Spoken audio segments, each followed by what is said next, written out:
Good morning. আজ সোমবার সকাল সকাল রান্না বান্না সেরে ফেলেছি, আর তারই ফাঁকে দেখতে এলাম যে গাছগুলো আমার কেমন আছে।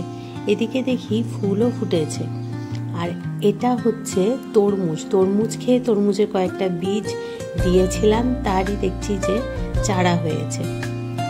দেখো কি সুন্দর দেখতে লাগছে না? আর জানি না এটা কি গাছ, এটাও হয়েছিল।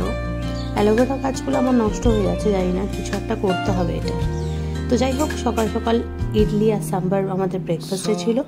তারপরে এই যে মজা করছিল বাবার সাথে। रसोई घर से पिताजी कृपया रसोई घर से मुझे पानी सेवन कराइए। आपका कृपया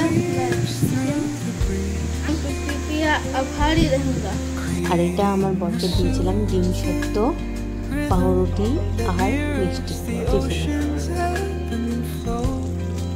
আজকে লাঞ্চে ছিল ভাটা মাছের ঝাল, ফুলকপি আলু দিয়ে তরকারি আর চিকেন কষা। কারণ আমার ছেলেও তো আর মাছ খাবে না। আর সকালে উঠে বিছানাটাকেও পরিষ্কার করে নিয়েছিলাম।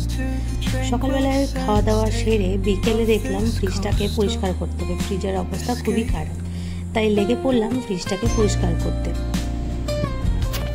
একদম পরিষ্কার করার পর দেখো না ফ্রিজটা কি সুন্দর লাগছে। ওকে চলো, বাই, টাটা।